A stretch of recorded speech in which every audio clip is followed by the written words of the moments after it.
For today's lesson in Unit 3, Constructing a Research Framework, we will be focusing on the lesson of formulating a hypothesis for quantitative research.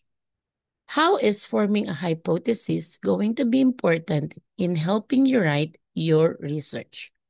In scientific research, formulating a hypothesis is a crucial step because it provides a clear, testable statement that guides the direction of an investigation. A hypothesis is more than just a guess. It is an educated prediction based on prior knowledge, observation, or research. So, what is a research hypothesis? A research hypothesis is a tentative proposition about the relationship between two or more variables. It is called tentative because it is not yet proven and must be supported or rejected through research or experimentation. One of the characteristics of the hypothesis is that it should be falsifiable. What does it mean? It must be stated in a way that allows it to be tested and potentially proven false through evidence. If a hypothesis cannot be shown to be wrong, then it cannot be scientifically tested. Second, the hypothesis should be predictable. It means that it allows researchers to anticipate the outcome of an investigation. It connects variables in a way that suggests what will happen under a certain condition. Next, hypothesis should be simple and specific. It should be simple and specific so that it is clear, focused, and easy to test.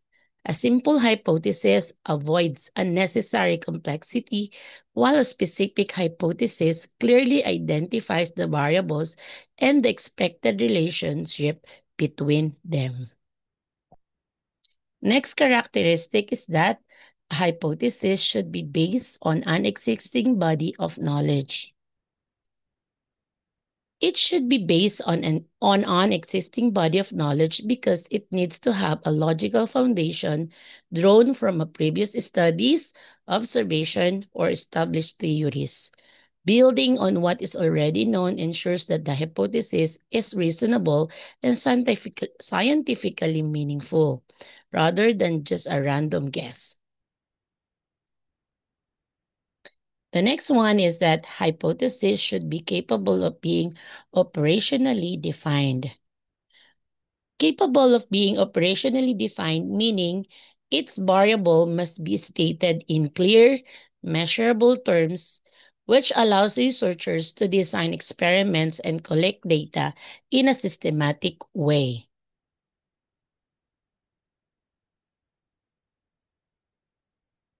Next, how to formulate a good research hypothesis.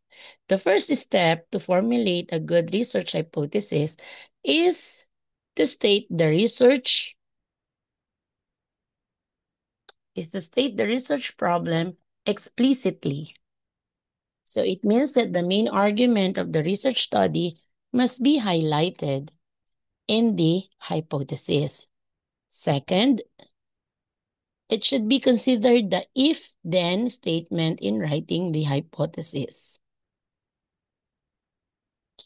This format explicitly states an assumption and a probable result of the research problem. Third is to define the variables to be studied. It is important to set the boundaries of the variables that being studied, most especially in an empirical study.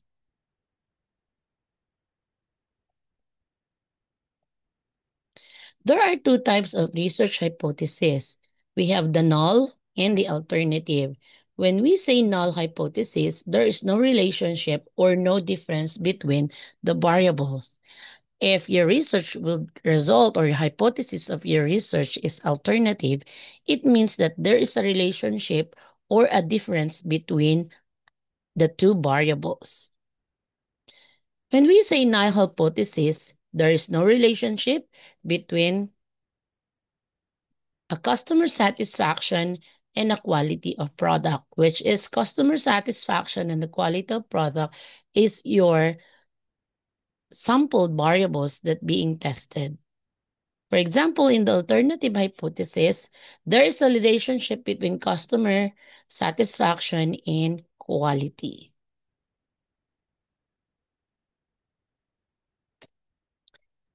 For null hypothesis, there is no difference between anxiety and stress level under therapy B. For the alternative, there is a difference between anxiety and stress level under therapy B. So those are the examples on how we are formulating our hypothesis. So there are two types of alternative hypothesis.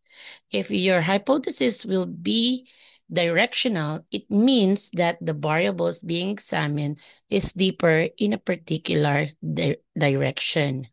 But if it is non-directional, the variables being examined differ but have no determined direction. For example, for the directional hypothesis, more millennials prepare remote and home-based work than those who belong to Generation X. So there is a direction here. Now, for non-direction or there's no direction hypothesis, millennials and Generation X professionals prefer remote and home-based work differently. For the types of error in hypothesis testing, we have type 1 error and type 2 error. Type 1 error is that the null hypothesis was rejected when it is true.